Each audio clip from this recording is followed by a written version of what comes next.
as we changed the room. We're now functioning from the library of the College of Science and Technology of the Law and University of Lisbon. And so with you, as we know, day 3 of the seminar, Professor Taylor. Good, thank you.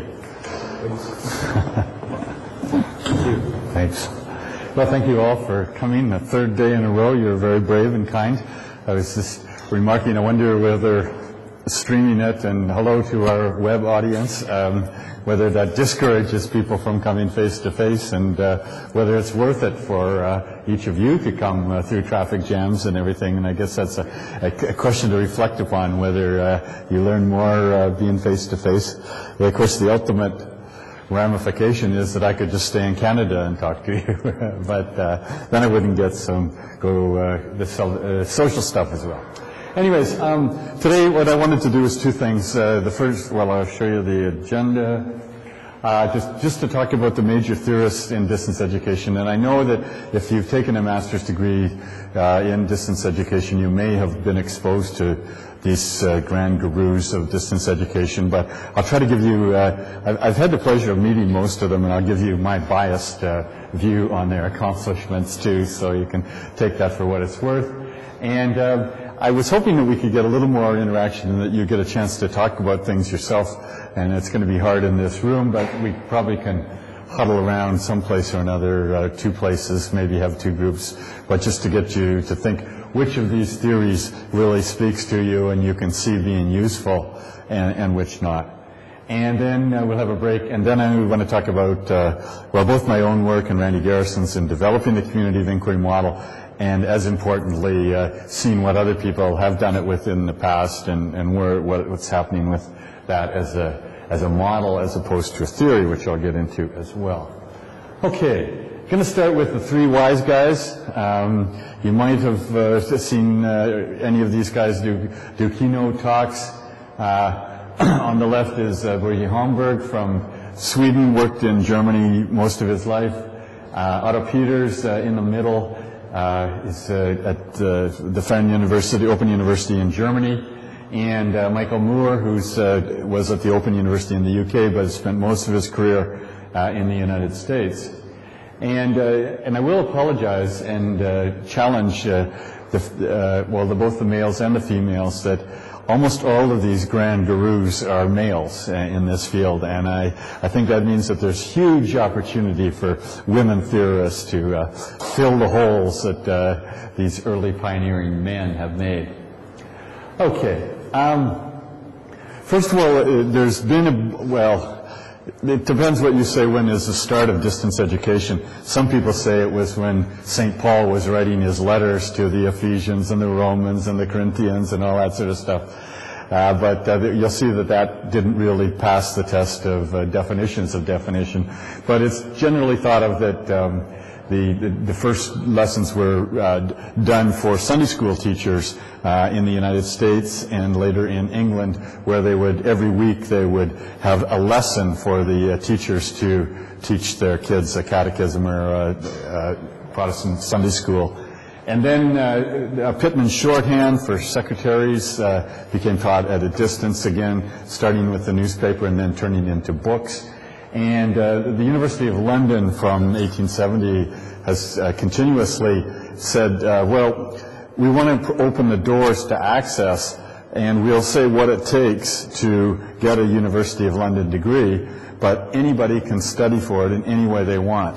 So all around the British Commonwealth, people started having little private tutorial sessions, and small colleges sprang up, and what they did was teach all the things that were necessary for their students to either go or have a writing station in the colonies someplace, and it was a kind of a distance form. But it was interesting because I think that's a real emergent trend of that about to happen in the resurgence, because especially with open educational resources and all the stuff on the web, there's going to be possible for people to learn on their own almost anything that they want, but there's hardly any institutions that will give a person credit for that kind of learning.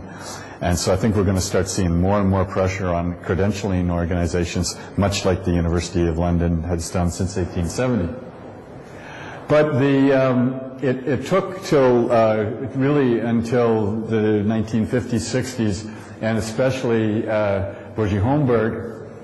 And what he found after looking, and he ran a large correspondence school in Sweden for a number of years, and then he went into private education. Then he got his appointment in as an academic at the Freien University in Germany, and he started studying what was distance education, even amongst the dedicated, and they were mostly correspondence schools in that day. And he found that there was really two different models of how to do distance education, and the predominant model was just print a text and give it out. And so the content was really no different than what you would get in an ordinary textbook used in the classroom or used for private study or for professional study. So there was no instructional design. It was just the content thrown out to people. And then when he started to study the people who were actually making a business of correspondence lessons or distance education, he started to see that there was a huge difference that could be made if you wrote much as if you were talking to another person. So he called it guided didactic interaction, and he said it was a theory of conversation based on empathy. And so when you were writing this, you weren't writing it like a textbook. You were writing it as if you were writing a one-on-one personal letter to some student, and you were very empathetic to who that student was and all the issues that they had. And today we would say that's pretty phony, because empathy requires a personal knowledge of that other person, and all you're doing is you're looking at a stereotype of who you think that person is. But I guess that's better than just writing content. At least they're thinking about what problems students have had in the past, and they're trying to do personal disclosure, tell stories, and sort of really act like a virtual tutor, even though in those days there was no real-time interaction. But Bourget, he also talked about that there had to be distance education. He said there had to be an opportunity for one-to-one communications. And he said one-to-one because he didn't even conceive that you could have group interaction. It was just impossible with the technology of the day. And not even group telephones were around. And so his idea was that you could actually give a better education, because instead of talking to 30 students or 50 students or 100 students in a lecture theater, you were actually talking one-on-one in a very high-quality relationship. And even if that high quality was temporally bound to correspondence through the mail, that you only wrote once every month or something like that. And that was he called it a big theory, and he wrote 2 or 3 books, and that was at the base of them, but they're really descriptive books about how to run a distance education system. So he became known, in my opinion, mostly in his own mind, as the great theorist of distance education, because he was the first guy to even talk about it being different than any other kind of education. And I don't know if you had a chance to read that article. It was from a research conference here in Europe, the European... Anyways, and they had Michael Moore and Otto Peters and Holmberg there, and he said that his theory was predictive. In other words, you could use it to predict what students would like, whereas Moore's and Otto Peters was just descriptive. And he kind of dismissed the others because his was predictive. And when I look at him, I think, well, what does it predict? It predicts that if you're a nice guy and you write with a conversation, then students will like it. Well, and it seems just kind of self-evident to me. So anyways, but you would never tell him that to his face for sure. So there's Bourget. And now we move to Otto Peters, and I have a lot more time for Otto Peters. I think he's a really brilliant guy. And what he did, his contribution was, when he first he was just a regular academic at a German university, and then he got a job at the Freien University. And the first thing he did was he traveled around the world and he looked at how distance education was actually working. And at that time the schools were getting bigger and bigger, mostly still correspondence schools, and the early days of the Open University and University of South Africa, and they were starting to scale up. And he made these, I think, quite insightful insights that the distance education was entirely different than conventional education, and that it matched the spirit of the times. It was really an industrial model. So it had an assembly line to produce things, and that was the course author, the editors, the graphics guy, the television guy, and all of these people. And they all had specialized labor, and they all worked in defined teams, which was quite different than the craft production of face-to-face university teaching at that time. And I'd argue still today that it hasn't even reached the Industrial Revolution. It's just mostly a craftsperson, one faculty member, doing everything, teaching, creating the content, counseling, doing lab demonstrations, the whole works. So it was a craft model, and Otto Peters noticed for the first time that really distance education was different because it was an industrial model. And he picked it up to say, well, really it's the spirit of the times. It's finally from the 1850 Industrial Revolution, this is its impact on modern education. And so, the results were mass production, were huge reductions in cost, just like when Henry Ford invented the Model T. All of a sudden it was affordable to everyone who had a job in America. And that was unheard of for automobiles. And it's the same with distance ed. This was unheard of, that you could actually have school, higher education that was affordable by everybody. But it was through mass industrialization. And so he sort of got put in a box of people thinking, well, he's just supporting this mass world, and what about the postmodern, the post-industrial world that we're into now, and is his theories relevant anymore?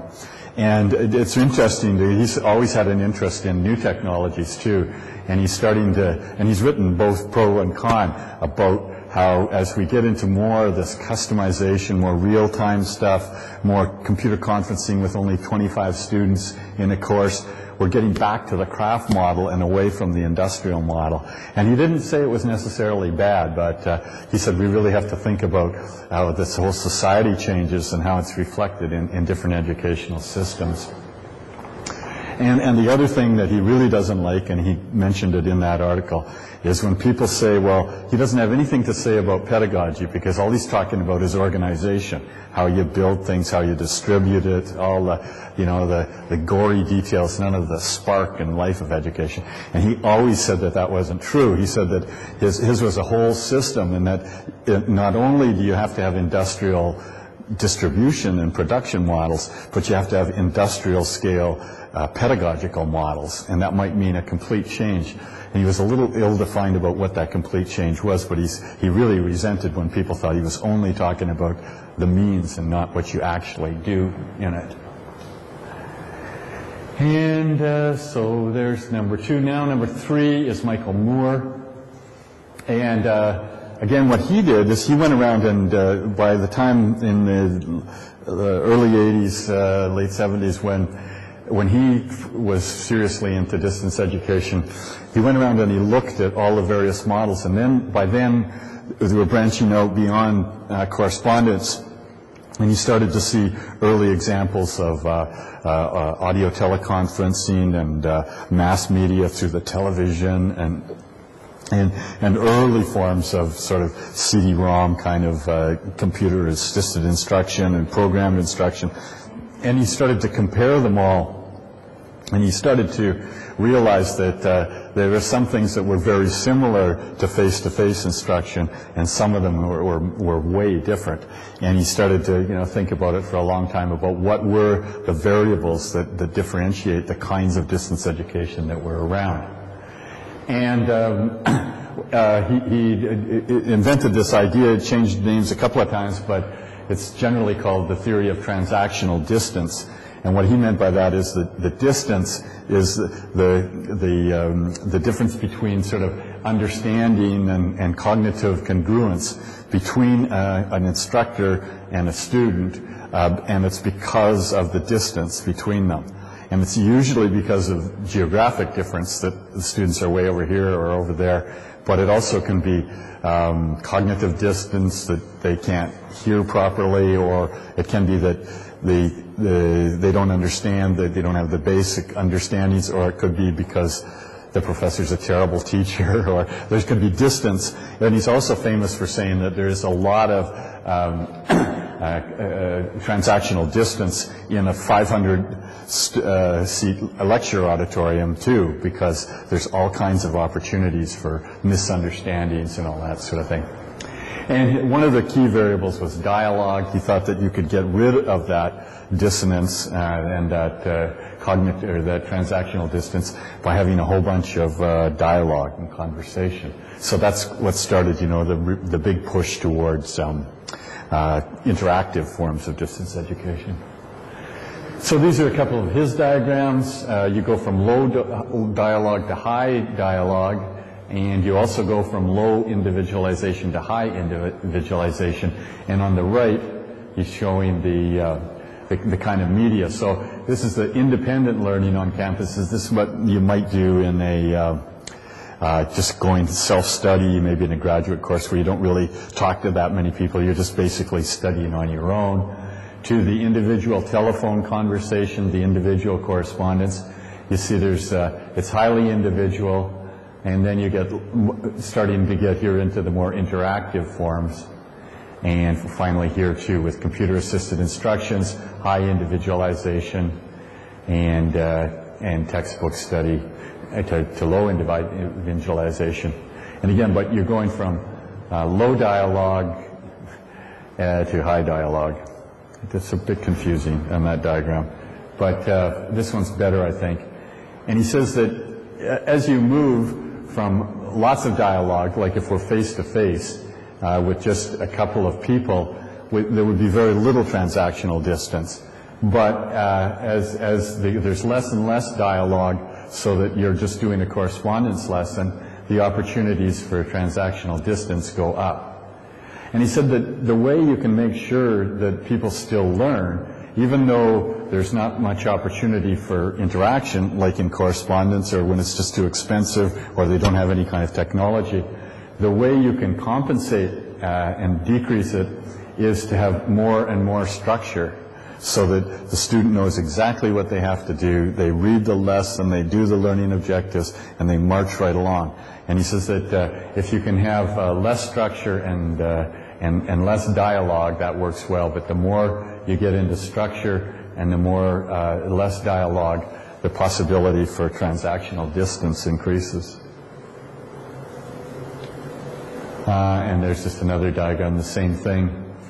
So right down here is no structure and but lots of dialogue, where you're just working personal tutorials, the Oxford-Cambridge model, and then you get more and more group things happening, and often more structure because you have more people in the group. And just listening to the radio, there can be a tremendous amount of distance between the person who's giving the radio and the person who's receiving it, because they can't see each other, they can't talk to each other, so there's a whole bunch of potential for transactional distance. And so our goal as distance educators is to find means to reduce the transactional distance as much as we can. So if you don't have opportunities for dialogue, then you have really high structured forms. Okay, I'm not going to add more the transactional distance going up as there's less dialogue and more structure. Okay. Then later there came to be a huge debate about what was distance education. And these aren't really theories, but they generated lots of journal articles for people fighting about what is a real distance education and what is not. And Desmond Keegan from the UK and Australia sort of wrote a book where he defined exactly what distance education was. And so as you can see, the separation of teacher and learner And then I got argued, well, are we talking geography separation, or are we talking temporal in time? And he wasn't all that clear, but it tended to mean mostly the geography was distance. And then it's not, you know, watching a television program on PBS and learning, or on the Learning Channel. It's got to be for credentials, because it's education. It isn't learning. It's for distance education. So there has to be an institution involved.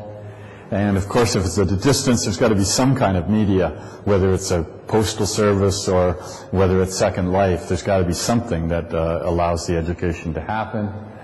And a two-way exchange of communication. So it can't be just reading a book. It has to be and talking to a tutor or somebody else. And this was the one that caused the most controversy, is that it had to be individuals learning, that he didn't consider it to be distance education if it was groups of students, and he thought it was way better because then you could work at your own pace. You weren't slowed down by everybody else in the classroom. And then finally he picked up on a lot of Peter's stuff, that is an industrialized form so that it can be mass and cheaper. And one other significant was an American, Farid Saba, who basically put most of Michael Moore's ideas to the test empirically through a bunch of surveys and other data gathering on grade outcomes, and basically empirically proved most of what Michael Moore was saying was correct. So then we get up to 1994, and this is a picture of Randy Garrison, who was my PhD supervisor and later the dean at the University of Alberta, where I worked. As a good friend of mine still. And Randy basically took both Holmberg and Michael Moore to task, and he said, no. He said, with modern technologies, it doesn't have to be individualized learning. In fact, he said it shouldn't be individualized learning. He says, if you're learning on your own, you're not really getting the deep learning experience that defines a high-quality education. And so, but he wasn't talking about face-to-face learning. What he was thinking about was either audio conferencing or computer conferencing with groups of students. So we started to think about student-to-student interaction as being as important as student-to-teacher interaction. And previous to that, there was no such thing as student-to-student interaction. So Randy basically said, you know, at least two and maybe more of Keegan's 7 characteristics are just garbage, and we should quit thinking about distance education. And he said we should start thinking about education that's at a distance. So it's the same thing, only it's at a distance.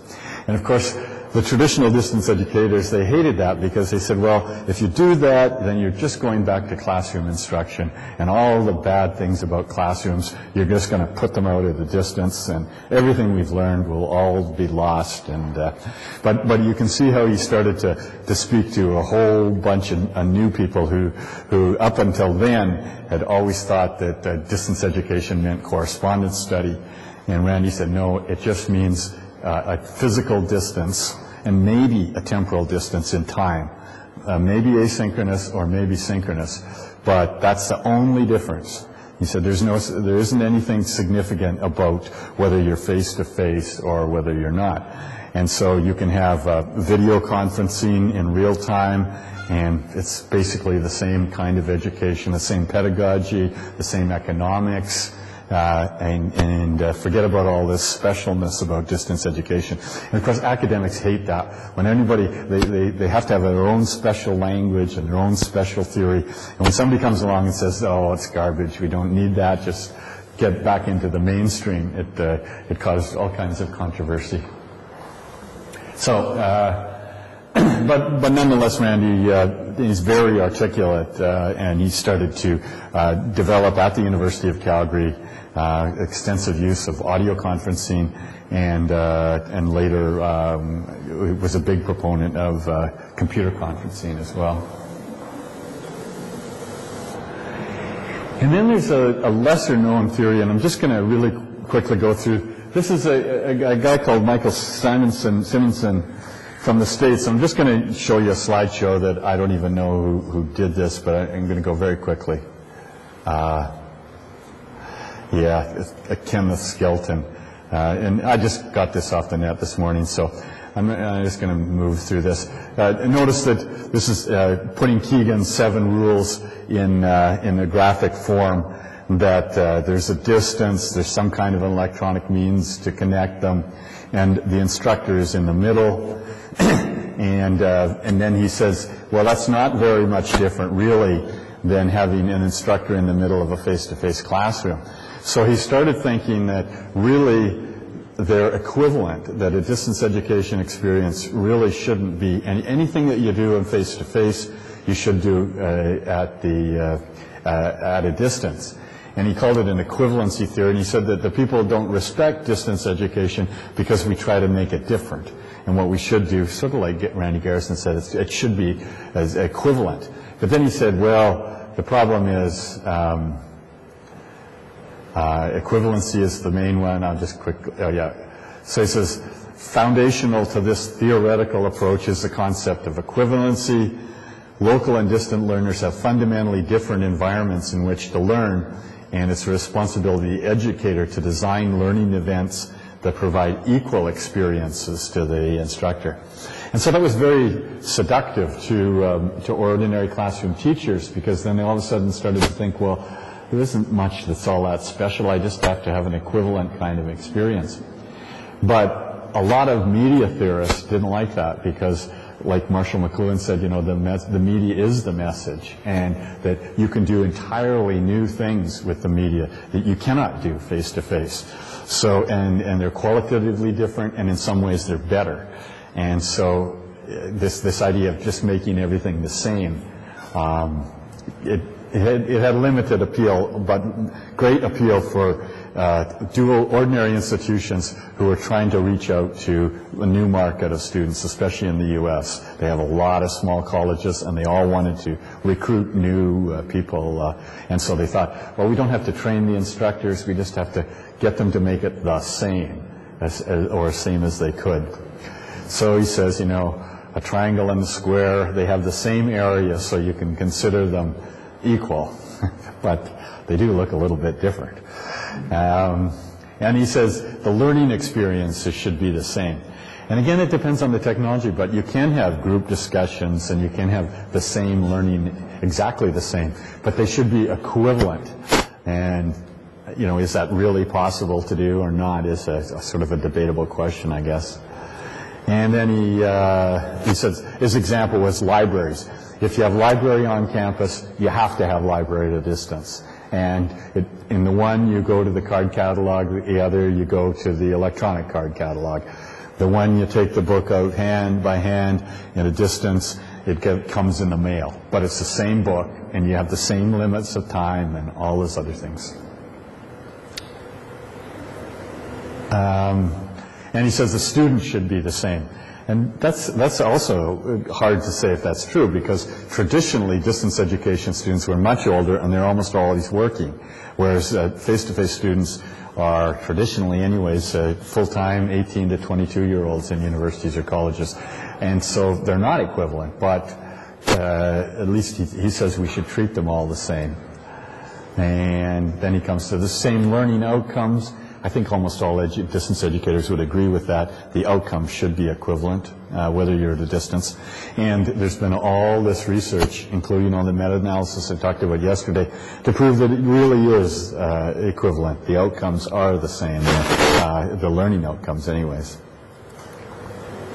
So equivalence, he says, it doesn't mean equal, but it means that they have the same kind of value, even if the mediation is different. And then he has just this slideshow is, say, how do you make sure that it is equivalent? Just common sense instructional kind of stuff. Learner outcomes. Yeah, I'm not going to bother with it. But, and you know, he got a few articles out of it. By saying that this was the equivalency theory for distance education. And I don't know. I don't know whether that speaks to classroom teachers more than, probably says more than Otto Peters' industrial form of instruction when you're You know, when your president comes up and says, we're going to go into distance education, it can be very scary. You started thinking about, you know, assembly lines and big expenses, and whereas if you think about it as an equivalency theory, you can say, well, it's just the same thing. You know, I just have to learn how to talk into a microphone instead of into a classroom kind of thing. Okay, I did find a great woman. She's a good friend of mine for a long time, Lania Ganawardini. She's at University of Arizona in the States now, but she's from Sri Lanka. And she has, you know, done two really important things in my mind. Is that she was really big into social presence and what it is to have a presence in an online environment, either synchronous or asynchronous. But she was one of the first persons, she and I worked on a coding scheme to find evidence of constructivist learning in the transcripts of computers transcripts, and did that work before we started working with Randy. You know, it's very useful, and it's still being quoted quite a bit, that work. But her other more recent work is on cultural influences and the idea that the way Portuguese people think is different than German people, is different than Canadians. And when we talk about global education, it starts to, you know, like, are these open educational resources that are floating around the world, are they just as useful in Portugal as they are in Russia if you translate the language? And can you translate the language and still maintain the cultural or the pedagogical integrity of the learning object? And then after that, does it really work with different people in different cultures? And so she's been the leading one who's been trying to do work in different countries and compare learning styles, if you like. Although she doesn't like, as do I, don't like learning styles per se, but just the kind of cultural things that are embedded in learning. And Lanny talks a little bit, but this Geert Hofstad from Sweden is, he's not really a distance education theorist, but I think it's really fun to think about the different characteristics, and he's quantified them. He was hired by IBM, who, you know, when they have plants and manufacturing and think tanks and software developers all around the world, and they were trying to get a training program to make sure that their staff kept current with technology, software design, all the various things. And so they thought, well, we're a big international company, so we'll just have one course, and it'll work across all of IBM's countries. And he found that, or IBM found, that some of the same course worked fabulously in the U.S., and in China they hated it, or in Europe it was a complete flop. And so IBM hired him to try to figure out, well, what's the difference between these different cultures? And so this was initially normed on people who work for IBM. And some people say, well, they're a weird culture all by themselves just because they're computer nerds or they work for IBM. But nonetheless, other people have picked up on this studies. And so here's his 5 dimensions. The power distance index. Well, I'll show you the site here, and then I'll just quickly go through them. Come on. Okay, and I got it open here. Okay.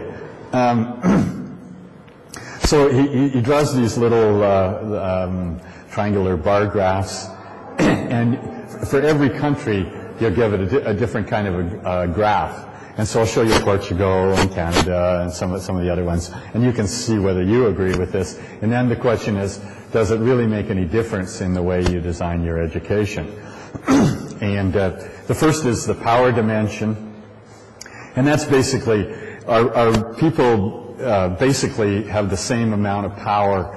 You know, there's always rich people and poor people in almost every country, but how big is that gap, and how powerful are some families or some political groups or some castes or some cultural group or some tribe versus everybody else?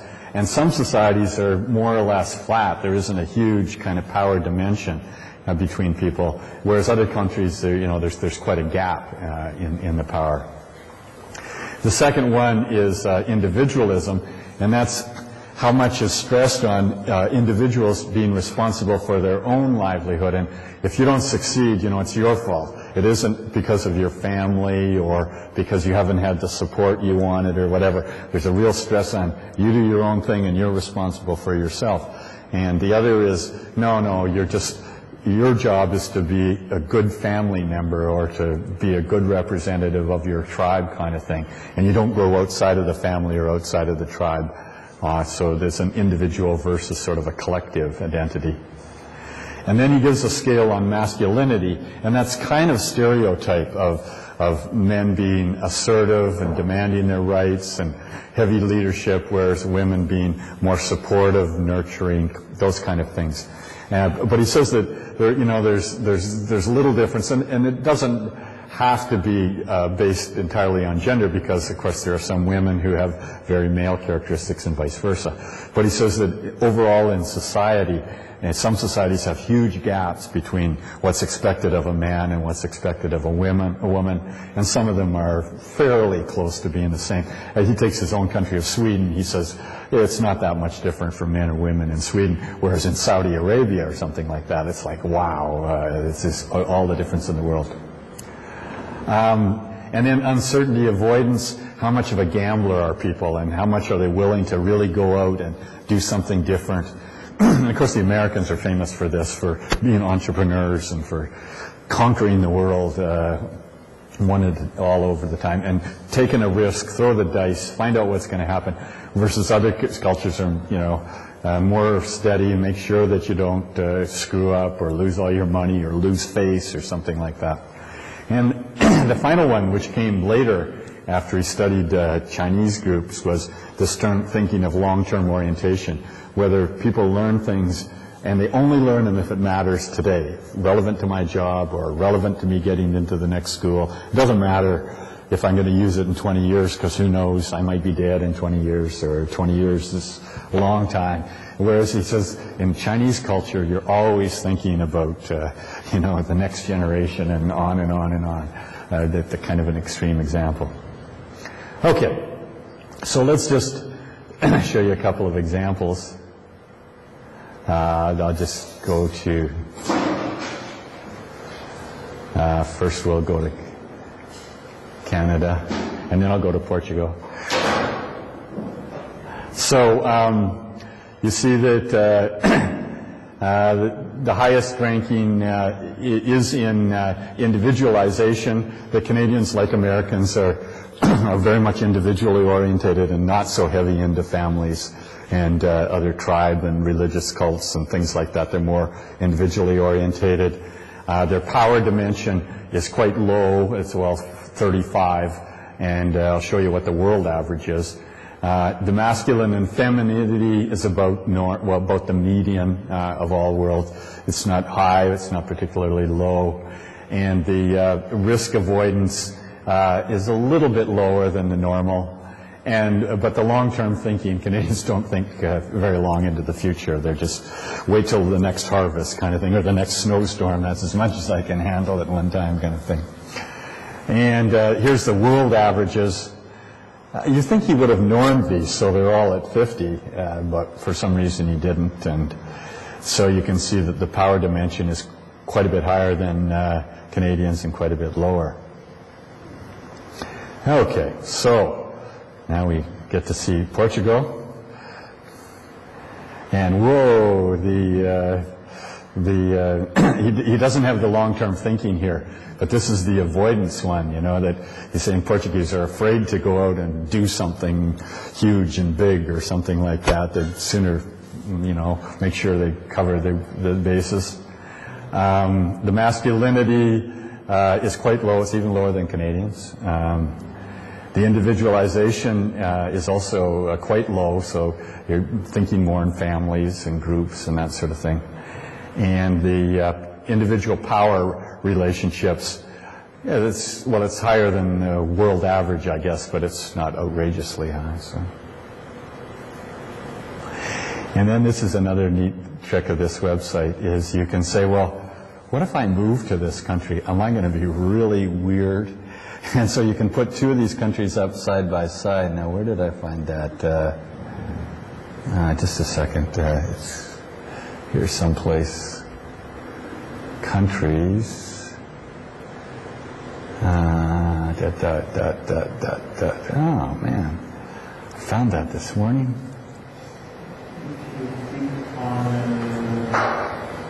Homestead scores, we get to another week.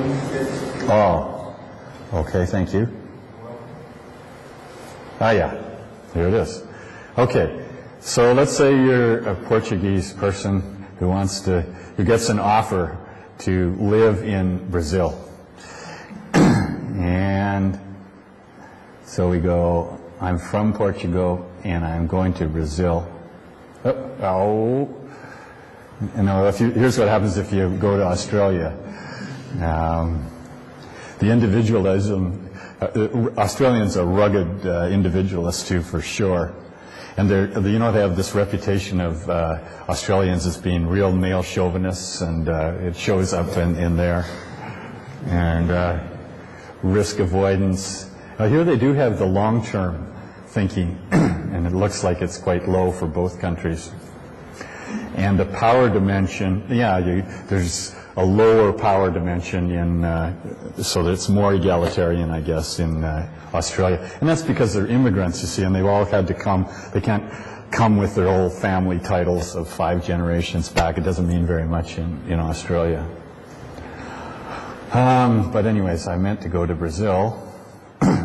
You'd think this might be more similar because of the cultural influence. And they are fairly similar.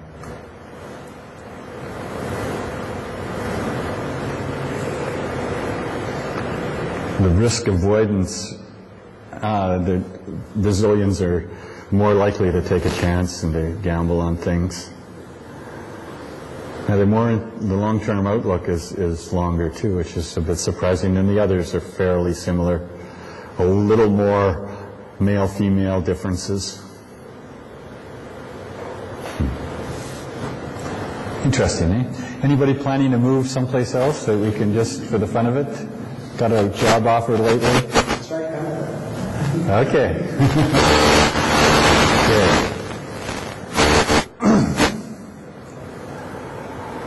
Okay, well, the individualism, as I said, and we get that from the Americans too, I'm sure. They're the world's leaders on that one.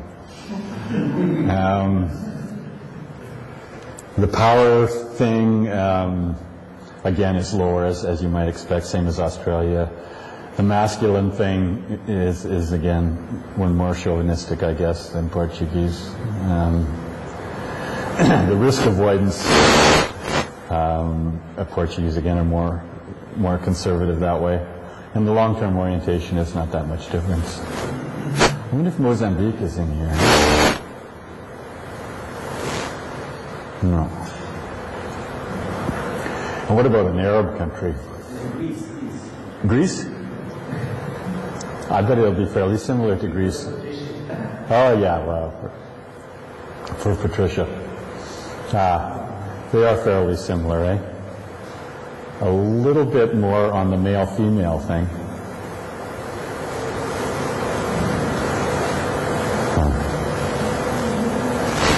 Okay, well, what if we get that job in Saudi Arabia? Is it even here? Or maybe they just have Arab country. Oh, yeah, okay.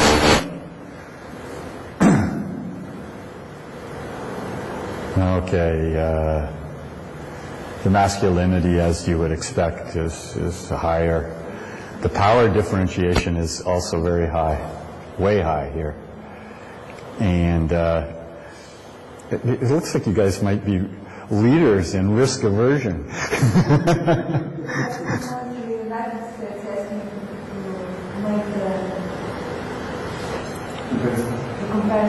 Between what?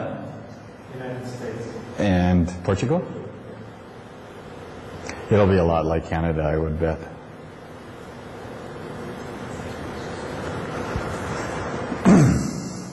Individualism, the risk avoidance, and the power thing is lower.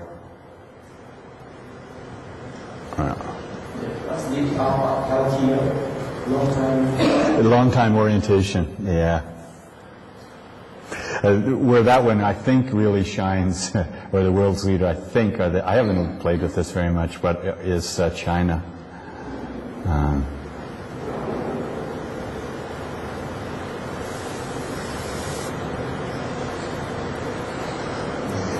Yeah, look at the long-term orientation there.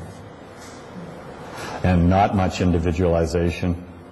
Well, at least compared to the Americans.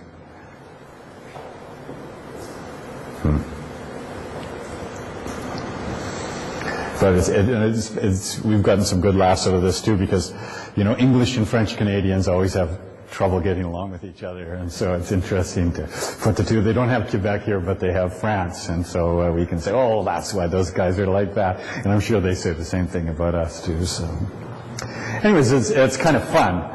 But, you know, is it worth serious research to try to validate it? And people have picked up on this. Not so much in an educational context, even though it was an IBM training initiative initially.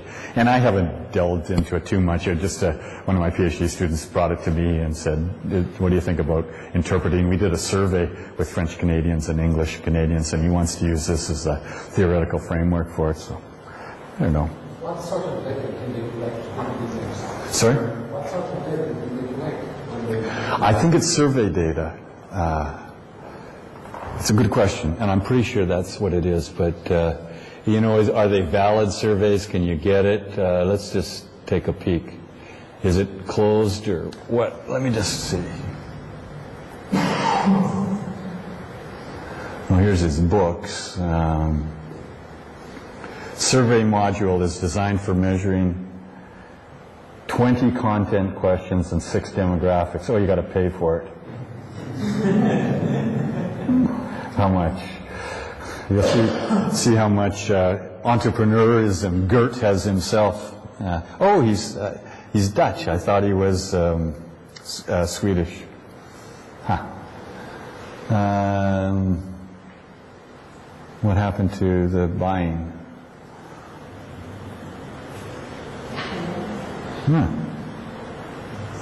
Culture index. Well, oh, did I? No, I don't know. Come on. Order. You know, it's so high he doesn't even print it. So I don't know. 20 questions is not bad. So, you know, sometimes these surveys get so long that students don't fill them out, and so it might be an interesting thing to do. And especially you can see the value of paying him his money. I don't know how much it is, but because it's normalized, it's normed across the world, it has a lot more value than if you just did your own questions. And they're probably been factor analyzed so that those questions, they should load on each of those 5 factors. And if they don't, then he probably threw the questions out until he's got down to those 20 questions. I just would assume that if it's a quality test, that's the way he developed it. Any other comments on culture as a theory? Okay. Okay, I did talk about this just a little bit before, and I'm not going to belabor it, but again, this was me trying to think about, let's see if I can get this thing working. Yeah. The fact that student content interaction, student-teacher interaction, and student-student, and especially with net-based distance education, you can have high amounts of any one of those 3. And so the question is, you know, which one works the best, and which one is affordable, and can you get rid of 1 or 2 of them? Can you get rid of all of them? Well, I don't think you could get rid of all of them, or you wouldn't have a course. But if you can get rid of 2 of them and still have a high-quality course, then it would be a lot cheaper to develop. But if they're all critically important, then you've got to spend money on each of the 3 areas. And Michael Moore first talked about these 3, but he never gave any guidelines as to which is more important. And so I basically argued that you can get, as long as one of them is very high, then you can have a high-quality education without having high levels of the other 3. And as I said yesterday, there's getting to be, you know, I even wrote out hypotheses from it. It was my first chance at really trying to, without Randy Garrison, to write theory, you know, and write these hypotheses and all that sort of stuff. And it got a good interaction, and so I had these 3 hypotheses that deep, meaningful learning is produced from 2 out of 3 interactions at a high level, and more than 1 out of 3 interactions will produce a satisfying educational experience. And the more you increase all 3 of them, you might get a better education, but it's going to cost you more money. And and that often, in North American terms, that translates into costing the student more money as well as the institution. So that starts to reduce access. And then just more on the interaction. The presence of any type of interaction enhances achievement outcomes. Like if you just put a textbook out, there won't be any interaction, or not guaranteed. Whereas if you get interaction student-student, or you're somehow making it so enticing the students spend a lot of time on the content, the learning will increase. In cognitive engagement of some kind or another improves it, and especially for student-content interaction in any combination. And student-student interaction appears to increase achievement. This is from a site a doctoral student of mine in Japan is just about to release, where she's gathered all the studies now on this interaction equivalency theory, and it's still behind a password, but it's going to be open in a week or 2.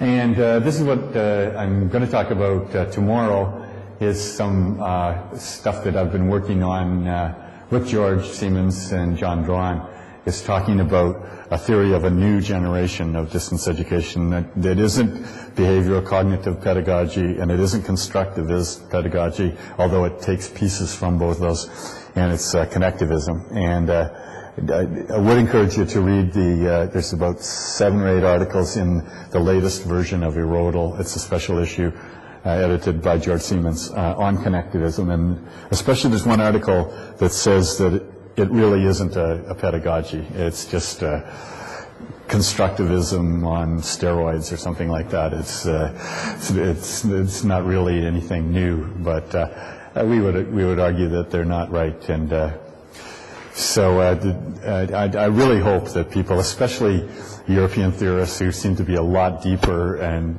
philosophy tradition rather than coming from the psychology tradition that most North Americans approach education from, is that I really hope that they can dig their teeth into it and try to either refute or validate it. So that's one of my goals of coming to Europe this time. And there's George's theory, learning.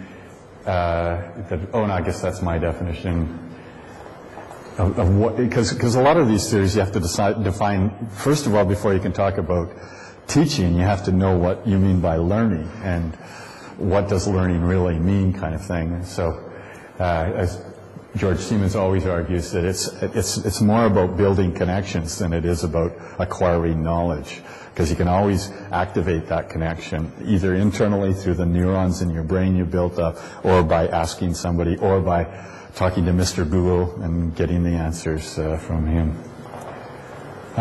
Those are George's original 8 connectivist learning principles. And he hasn't changed any of them really in 10 years, or in 6 years since he wrote that.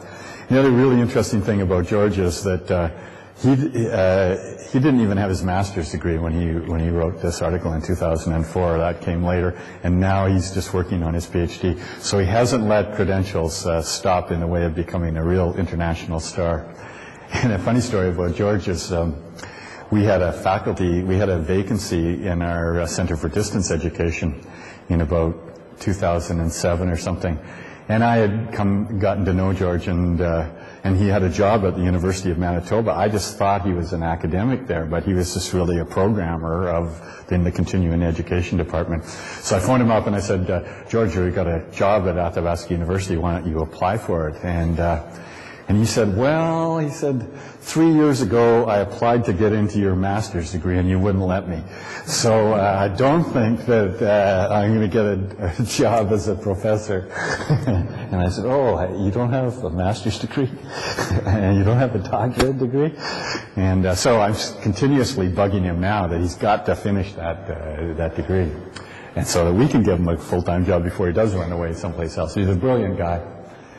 And if you've read any of this stuff, you'll probably be familiar with these. But this is maybe the one that's most controversial, is learning may reside in non-human appliances. So it's really, he's talking about as kind of a cyborg idea that we're using machines and they're becoming really a part of ourselves and the way we think and the way we problem solve. And so it's easy to say that knowledge or information resides in non-human appliances, but when you say learning is in non-human appliances, I still haven't got my head completely around whether that makes any sense even, but anyways, he's sticking to them. And of course the idea of currency, and we see that all the time, you know, life speeding up faster, it's got to be up to date, and that's certainly a symbol of a networked era. Your capacity to learn more is more important than what you actually know today. It's what you can learn for tomorrow's task. And nurturing and maintaining connections. And that's what's driving my interest in the ELG system I showed you last time, is that the connections that are made in Moodle, they're almost always done at the end of the term. And it doesn't really prepare our students for lifelong learning in a serious way, or for a learning where there's no teacher telling them what to do. And learning and knowledge rests in the diversity of opinions. I mean, that's a strong idea of constructivism as well, but in a global area with opinions coming from all over the world, it becomes even more important. Connectivist knowledge is emergent, distributed, it's chaotic, and that's one of the big challenges is, you know, like oftentimes I tell people when they talk about Web 2.0 stuff is, and I know what they're thinking after a while is, I have this nice diagram and it shows the go-to Web 2.0 site, and it has about 2,800 different Web 2.0 tools. And I say, well, you can pick from this, or you can choose Moodle, period, end, Moodle. And what do people pick all the time? Moodle, because it's simple, and they don't have to teach students a zillion things, and they don't have to learn themselves, and everyone isn't going to get mixed up or confused. So all of these soft technologies that can be turned around and made to act differently and need constant customization, they're real hard to learn how to use. They're soft to learn to be applied in a million different ways and in different shapes, but they're hard when it comes to actually figuring out how to use them and to use them effectively. So there's a real tension amongst teachers on how much of these tools and how much chaos they can handle, all of us. And look at how much, especially, you know, first generation learning behaviorism. I mean, the sequential learning steps, get the learning objectives, define the activities, do the formative tests, this is boom, boom, boom, boom, boom. And you do that over and over and over again, and you have a bunch of courses. But then you start talking about non-sequential learning, that's students starting on the middle or at the end or going fast or quick, and it gets very chaotic. And it allows it to be contextualized.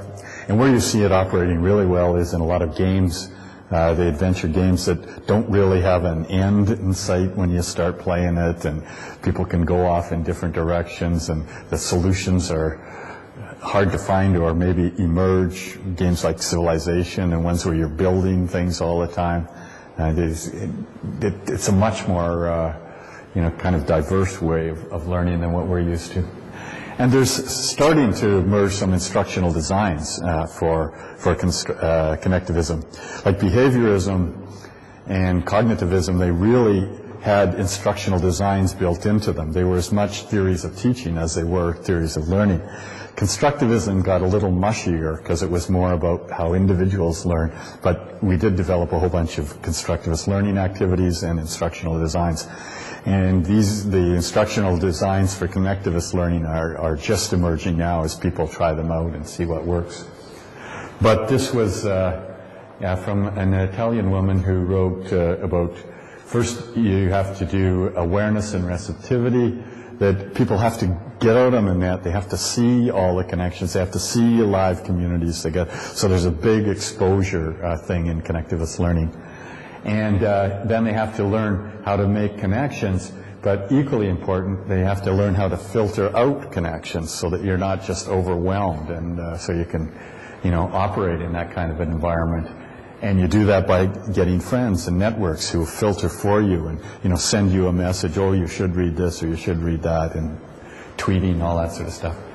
And maybe the biggest contribution is that unlike behaviorism or even constructivism, you'd think it would mean you're constructing things, but in fact, you often don't. It's just constructing mental models often, whereas connectivism is all about building artifacts and sharing them, putting them out there, building and rebuilding, taking things that are already there and augmenting them. So it's really linked with sort of producers, production by the users, and collaborative learning and all those sorts of things. And finally, reflection and metacognition, which of course is a part of constructivism as well. And that's the special issue I was just talking about. And don't just read this one article, subscribe to the journal, please. And this is my good friend John Drawn, and he's a computer scientist. He's a brilliant guy. And he just got his PhD, I think, in 2002, and that was the book that he wrote as a result of his thesis work. And basically, he took Michael Moore's work on control and tried to and transactional distance, and he really elaborated it from a network perspective. And he's really interested in learners having more input and more control and more self-determination of their courses. And you remember Michael Moore said that you either have structure or you have dialogue. You got to have one or the other, or you won't have a good course. Well, John says that through dialogue, you actually create structure. So he means that when you're discussing on wikis, that you can then start to filter that out and make new analysis using tools like Snap and other ways to actually create the organization from the discourse instead of having it come the other way around. So it's quite revolutionary kind of stuff, but if you do get a chance, and he didn't get a good publisher for that, and it's very expensive, but if your library happens to have it, or you have, I think, $80 or something like that, I think it's a really good read. And so John and I started theorizing about the different kinds of social organization that's needed to support different kinds of learning. And obviously, behavioralism and the first generation of distance education, individual study, is just our friend here in the middle working all by himself, and that's it. It ends right there with a little bit of talk with the instructor by email or something, or by postal service. But where constructivism, and this is where Randy Garrison's learning communities, learning groups came in, was really in group-based learning. And there's lots of literature to suggest that when you put people in groups, they're more motivated and they achieve higher, both face-to-face and at a distance. It takes a little more time at a distance, and a lot of students don't like it because they can't trust. They're worried about freeloaders and others who are going to, not do their fair share of the work. But there's pretty strong empirical evidence that it helps people to learn and to complete courses. And so a group has conscious membership in a class or an educational context. You get put in the class, so you're a member of the class, and that's it. The registrar says you're in the group. You all know who's in the group. You all know who the leader is. That's the teacher. It's cohorts and pace. Usually they all start and march along together. There's rules and guidelines. You know what it's appropriate to do and what it's not appropriate to do. And hopefully, unless you're, you know, in junior high school or something like that, you know how to respect the teacher and do things like that. But anyways, there's both cultural, explicit, and emergent kind of rules about group behavior. And there's access and privacy controls. If you write something in your Moodle forum, you have an expectation that that's not going to end up on the World Wide Web, that's part of the class. Same as when the door is shut in a classroom, you don't expect people to be recording it and turning it into a podcast without asking you anyway. So there's a tight sense of togetherness. And it's focused and time limited.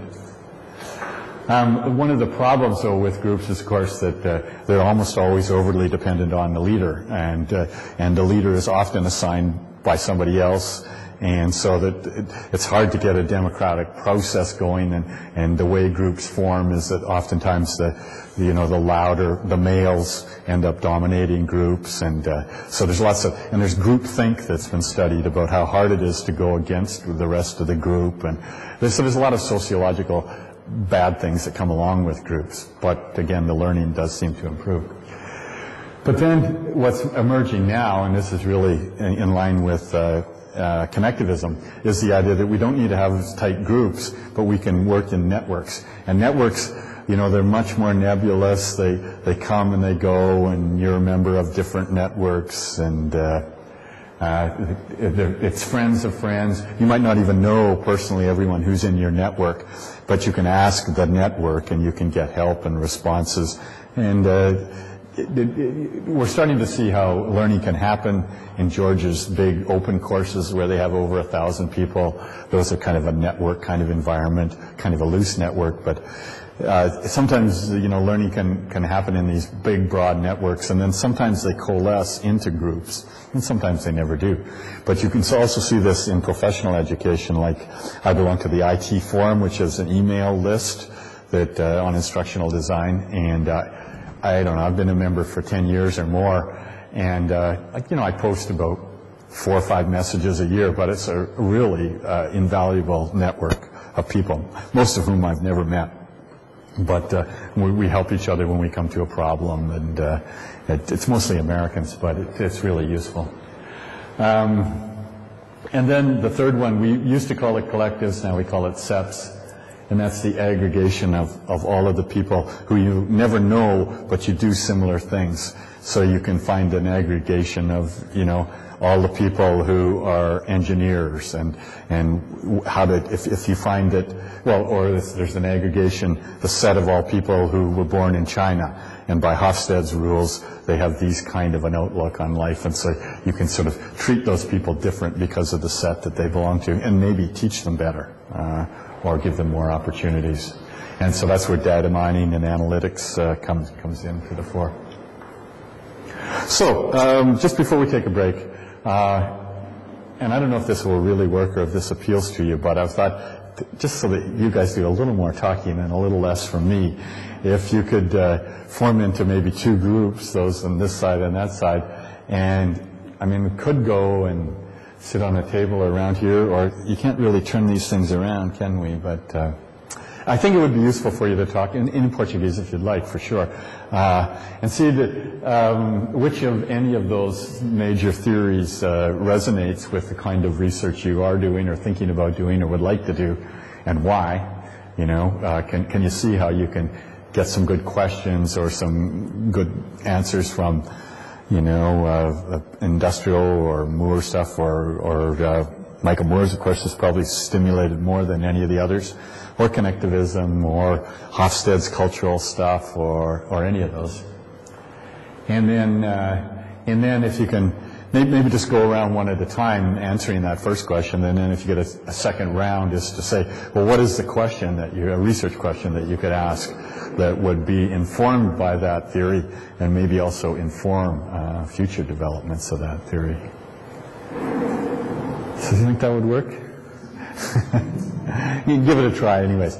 But how do you think it would be best to do it logistically? I mean, people, I guess, could, I don't know if there's a cafeteria here, would that work too, or? I'm not sure if it's open, but I think so. Or a table, I wonder if there's a room with tables that's really close by, or any suggestions? Cafeteria. probably best bet. But we do have a number of small rooms for group work. Live streaming. Oh, the live streaming. Oh, well, no, we have a third group, and I hope they all have answers. You guys out there in cyberspace.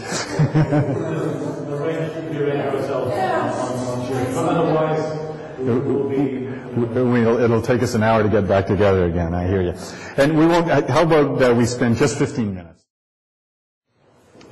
So you're welcome to participate in any of those sessions. And so the community of inquiry framework.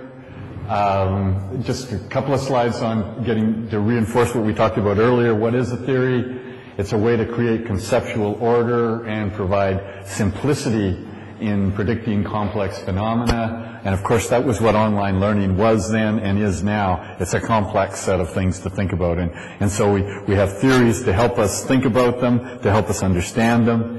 And then, as in that article that Borgie Holmberg was arguing that his theory was predictive, where Michael Moore's and Otto Peters was just descriptive. I don't buy that for a minute, but a good theory does both. It describes and it helps to predict, so that you can plan and predict with it. When does a good theory, in my mind, it has to influence practice. You have to be able to translate it into real teaching and real learning, both.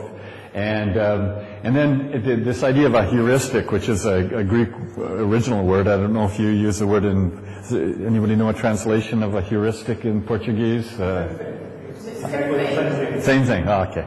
Yeah, it's just a kind of a guiding metaphor or something that helps you get your idea around something, and to make it sort of simpler, but it's kind of a rule of thumb is another English expression for it. And that's what I think the community of inquiry has become now. As much as a research tool, it's just a way to think about your teaching and learning. But it didn't start out that way. And just a brief overview of as a researcher, we usually think, well, I'm a PhD researcher, I got to do some research to turn it into a dissertation. So you think of some kind of a test or a pilot or an intervention and a trial. And then from those tests, you get various variables. Maybe the way you teach, whether there's learning styles, gender, culture, whatever. There's a whole bunch of variables that get involved. And then if you're not when you're a very first degree of a researcher, they just do the test, they identify the variables, and here's the results, and that's it. And that's where they walk away. And those articles hardly ever get published because they're not grounded in any kind of a theory or anything. So usually you start with some kind of a theory and then you extrapolate, or you do it the other way around, like in grounded theory, where you devise your own theory from the way out. But the way it usually starts is you develop a model, and the difference between model and just variables are those arrows that they connect the two, that you can say this variable influences or impacts that variable in this or such a way. And that's why we refer to the community of inquiry as a model. It hasn't grown up to be a theory yet, and maybe never will, but it becomes simply a model of teaching and learning in an online context. And then after a while, if you get enough of those models together and you get them to work, you can probably legitimately call it a theory. You can certainly shortcut it like I did in my interaction equivalency theory. I just jumped to big words about theory. There's a fair bit of license in the terms, but that's just a quick overview. I had a hard time understanding what the difference between a theory and a model was for a long time. So why did we do the community of inquiry model and develop it in the first place? Because it was then, and this was in 1998, 99, it was computer conferencing. Like we were using systems like Cozy and Party and some of these very earliest ones. Before learning management systems, all we had was conferencing systems. We didn't have grade books and resources and HTML files. We just had a conference system. And so conferencing is still the biggest part, asynchronous, usually maybe text real time, but mostly asynchronous text. And it was widely used then, and it's still widely used today. And it hasn't evolved or changed very much either. And we needed some kind of a bird's eye view or a big overview of what the learning was, and how to assess it and how to intervene in it. And there was all kinds of hype about, computer conferencing is so deep, it's so wonderful, it's way better than classroom instruction, it allows people to reflect, And then I'd read some of the transcripts, and they were just really stupid, or there wasn't any critical thinking that I could see in a lot of them. So we wanted to say, well, is there really learning happening, and is it evidenced in the digital transcript, or is it not? And that was our motivation. And we needed guidelines for teachers and learners, and we wanted to study the effects of rewarding for participation. In the early days, in our country anyways, they would often give 30, 40, 50% for participation in a conference system of your grade. And without a clear way to how to evaluate that 30 or 40%, and did it really help learning? And we had no way to really measure whether that variable, where we could measure it by the output, but sometimes students will do anything that you ask them as long as you give them enough reward. That doesn't mean that they're actually learning from it or not. And the affordances of the machine, that was machine readable, it was time independent, the idea of reflection that comes along with text, and we wanted tools that teachers could use to work their own context.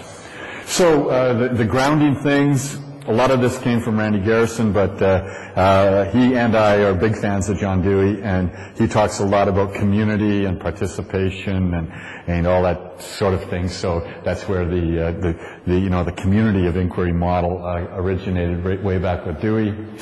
And we were looking at university, for meaning a community of masters and scholars.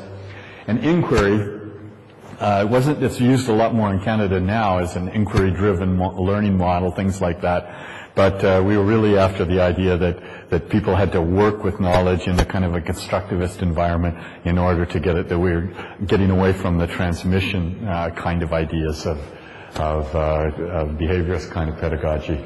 And as I said earlier, Randy was really hung up on the fact that critical discourse was what learning was all about.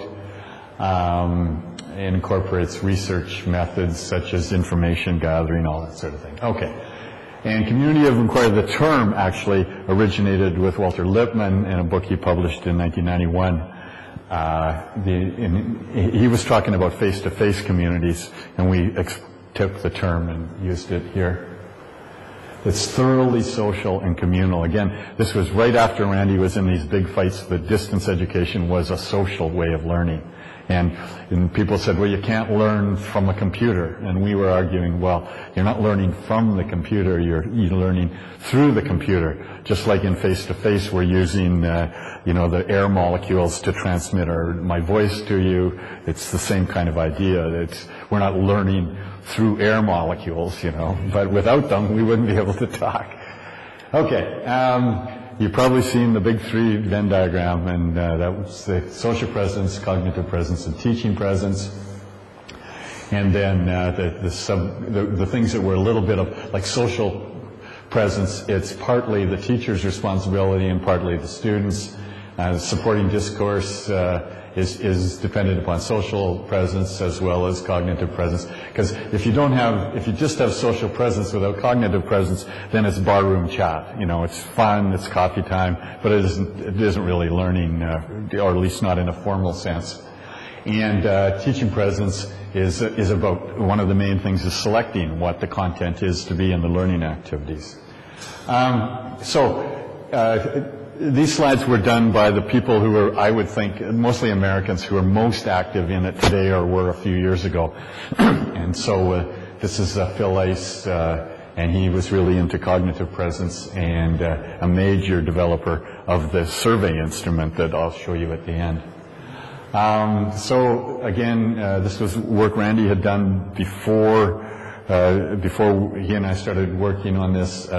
Cognitive presence is the exploration, construction, resolution, and confirmation of understanding through collaboration. So that's an important thing that his ideas were that, you couldn't really have cognitive presence by yourself.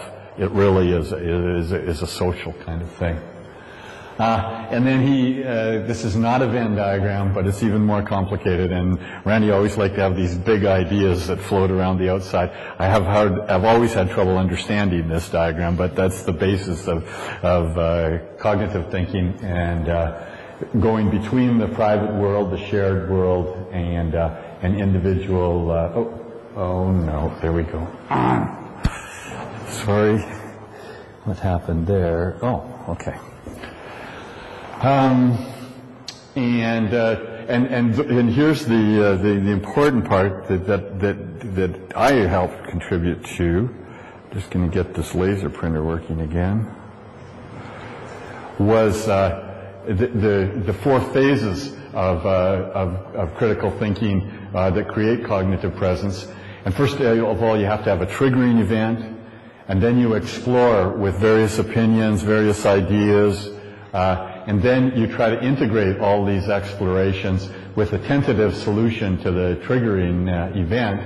And then, and probably the highest level and most important, is you resolve it by testing it in some real kind of a way. So that, because if it's just an abstract idea that you haven't really put to a test, and you can never really resolve whether that idea is really a good idea or not. And so this is about where Randy handed it off to me, and especially a grad student named Liam Rourke. And what we had to do was figure out, first of all, what is a triggering event, and who has studied, who has written about triggering events, or a first stimulus. I don't know if you use the term triggering, but I guess it's an American gun kind of term, a trigger on a gun. But the idea is that it's something that starts the conversation. And often in formal education, it's the teacher giving a task or an assignment or an inquiry or something like that. And then you have exploration, both individual and collaborative. And so we had to say, well, what are the steps of exploration, or how would you know exploration if you saw it, kind of thing. And we had to think through. And so we went back again to the literature, and we started having lists of verbs that people use to describe exploration, integration, and resolution. And then we had to we turned them into kind of indicators, as we called them. And the basic method we used was to read the transcripts and find out how many of these indicators we found in the transcripts, and each one of those areas of cognitive presence. And okay, just some of the theoretical basis. Have I gotten away from? Sorry, didn't get very far in. Teacher presence. I don't know. I missed a slide here or two. So the other problem, remember we were using content analysis. We didn't interview students, and so we just were going on what was visible to us, which is a weakness of the whole model to begin with, anyways. And the first problem we came up with was the unit of analysis. Is just how do you know whether, are you going to use the whole message, or are you going to use a sentence, or are you going to use a paragraph, and then how clearly can you define each one of those four so that two different people can all read the same transcript and come up with a reliable indicator. And so we always use multiple coders. And we calculated first just a reliability, intercoder reliability. But when you only have a few indicators, that by chance people are going to say the same thing. If they only have 5 choices, they're going to code the same. So we used Cohen's kappa, which sort of discounts the effect of a small number of choices to try to calculate reliability. And as either items people were double coding them with the same thing, or we started to realize that this indicator was really just a subset of that indicator. And so we collapsed and expanded the number of indicators, trying them out on transcripts, sort of grounded theory development, trying to figure out better and better tools as we went along through different iterations of the tool. And we tried different levels, and where we ended up was that with cognitive presence, we developed a few rules for coding, because it's the hardest one to code. Because, you know, how can you code what integration really is? It's a hard thing it's a variable that's ill-defined. And so we decided with cognitive presence not to use the paragraph or the sentence or the unit of meaning, because we couldn't decide what that meant. And we used the whole message. And we coded to the highest level, so that if we saw all three in it, we would code it as the highest level of the four. And those are sort of arbitrary decisions, which you could argue for different solutions, but those were the ones that we came up with and published. And we eventually got reliable rating scores out of it with different coders. And I'll get to okay. So, then we go to teaching presence. This is still resolution through iteration and conversation. That's that final step. Okay. So teaching presence, the transcript analysis allows research to disaggregate the GOAT role. And we found that there were three broad categories of teacher presence. The first was sort of a curriculum design. It happened a lot before the course as well as afterwards, but you could see the instructor telling the students what to do, explaining how they're to think about this or to act about that. We found discourse facilitation, because a lot of times students, especially in the early days, were shy or didn't know how to use computer conferencing. So all of the things that Jilly Salmon talks about in her e-moderating guideline, just basically how to be a warm person who brings out things and reassures people and tells them they're wonderful, and all of the things that a good teacher does, as well as challenge them when they're being too verbose or off topic or whatever. And then the third one was a subject matter expert, where they were adding content that they know because they're an expert in it. And that's one difference between Jilly Salmon. She talks about e-moderating in the sense that you can moderate any conference. You don't have to be an expert in the subject. You can just let the knowledge come out. But we didn't think that's what teachers were really all about. At least at the university level, they pride themselves on being subject matter experts. And so that was an important thing that we wanted to talk about. And just as an aside, that the major reason that courses break down is not because of no cognitive presence or no social presence. It's because the teachers are not there, or they haven't designed the course very well. And so this is a study that was released in 2008, and I just found this morning. Actually, I haven't been as current as I should be, but they used the community of inquiry instrument rather than transcript analysis. A bunch of people, and I'll show you the process that went on to develop the instrument and how many items in it and all that. But it became a lot easier to do, because you didn't have to learn to be a reliable coder, and it's both more valid and less valid. It's more valid in the sense that you're talking to real students who were actually there, and their perceptions of what they were learning, and whether they felt the teacher was there or not. And whereas it's less valid in the sense that when you do any kind of a survey, there's a response bias that students either all agree or all disagree. And there's also a sense that students tell you what they think you want to hear. And even if you're a researcher, but if you're their own teacher, they're even more cognizant of playing the game in their role. So again, those were the three: instructional design, facilitation, direct instruction. And then they asked, they used the same items that we said this was an indicator of direct facilitation, and we gave examples. They turned those into an item on the survey, so that it said, did you feel that the teacher was there to answer questions when you got confused or something? Whereas we were coding for teacher is reducing confusion or something like that. We saw that in the transcript. They turned it into a question in a survey. And this was really quite surprising kinds of results.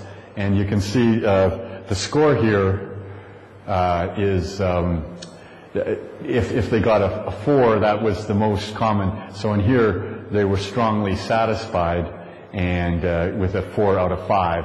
And here, which ones were strongly dissatisfied. And here's the teaching presence mean. And you can see that the persons who were most satisfied with the course felt the most teacher presence. So the teacher was really important to their learning, which is a good sign.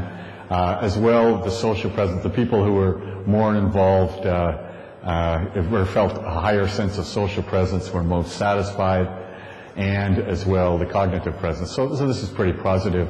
And then what did you learn from the course?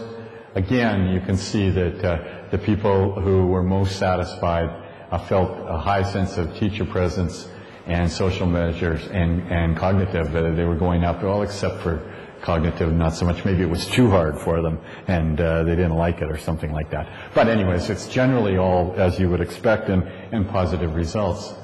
But this is where it gets interesting, is they ask them whether you learn more in this online course compared to other courses that you've taken in a face-to-face kind of environment. And this is not what you would think, because the people who felt the strongest sense of teaching presence, 3.01, felt that they learned more in a traditional setting, and it would be the opposite of what I would have thought anyways. And the same with the people who felt the strongest social connections, the 2.98, they also thought that they learned more in traditional means. So with this audience, there was a big sense that this distance education is not as good as face-to-face learning, even when the teacher was very active and had a lot of social presence, which is a bit surprising.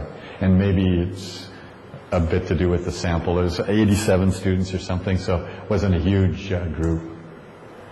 And which did you learn more, or did online inhibit your learning? The people with the highest teaching presence felt more inhibited, which is really strange to interpret, because one of the things about teaching presence is they're facilitating learning, supposedly. So, I don't know, strange results. Anyways, they did find that it was important to student satisfaction, student knowledge, and learning context. The dissatisfied students felt that teacher presence was low. So that's the positive spin, the results that they liked. They had that conclusion anyways. Okay, now we just quickly moving on to social presence. This was the first thing, the ability of participants in a community of inquiry to project themselves socially and emotionally as real people. And in 1995, especially with cowboys from Calgary like Randy and me, this idea of what a real person was, we thought that everyone knew what that kind of meant. But in a postmodern era where reality is subjective, it sounds a little dated already, because maybe someone has a social presence when they're actually acting the way they would like to be perceived rather than their real self. And so then what is real? As Sherry Turkle wrote that book, Life Online, and just, are you more real when you're in Second Life than you are in face-to-face? There's a lot of people who say, I am not real when I'm a male, I'm really me when I'm a female online, or vice versa. So the sense of real is a little bit outdated now. And then Randy changed it later a little bit to the degree to which participants in a computer conference feel socially and emotionally connected. So got to be a little bit of social presence or emotional presence coming up there as well. So that is interesting, though, how you can see how people's ideas have changed just in a decade, when this is the postmodern era was just starting, and especially in Western Canada. We were not postmodern people 15 years ago. We're not mostly now, but we were even worse in those days. And of course, on the internet, nobody knows you're a dog. So is are they really a dog or are you really a person? And, that's the whole problem. Famous New Yorker cartoon. And so the elements were affective expression, and so we would count things like, we would say, gee, I feel really good today, or I really like this class, or I'm feeling really bored, or they're expressing some affective about themselves or about the course. Open communication, we coded that in terms of cohesiveness, that, I like our group, or this class is really the kind of thing where I feel at home, and that kind of thing.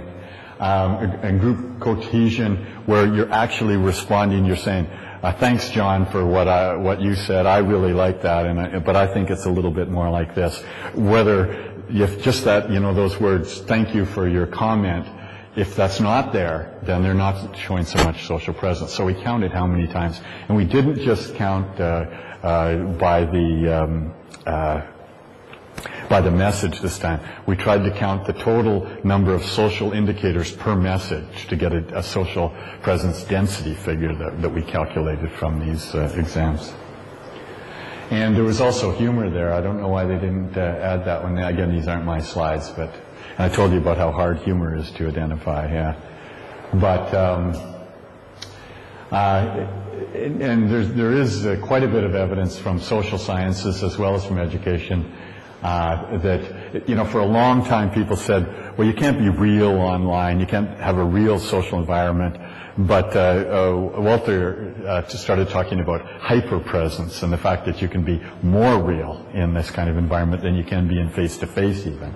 And so lots of people have studied social presence, and there were some old theories, that you had to be able to see the person in order to be in real social presence. But we were proving, and many other people have, that social presence does exist even in text environments, even in writing, like love letters and things like that have lots of social presence in them. Using verbal immediacy indicators, and that's some of the work we did there. There's differences in social presence between instructors. Different instructors think it's more important and really work at it. Others think, I'm just here to teach them, rather than to build that community. And we could measure that quite clearly in these transcripts. The different perceptions. Sometimes different students would perceive that their teacher was really good at social presence, and others would say, no, he's really a cold old fart, And it was interesting to see the different student perceptions that came out from the surveys. And looking at people who've used these indicators to find the differences between the course design and how important social presence. Like if you have lots of group activities, then social presence grows, but it doesn't work very well unless there already is some social presence. So you have to build it right at the beginning. And Julie Salmon's model really shows that.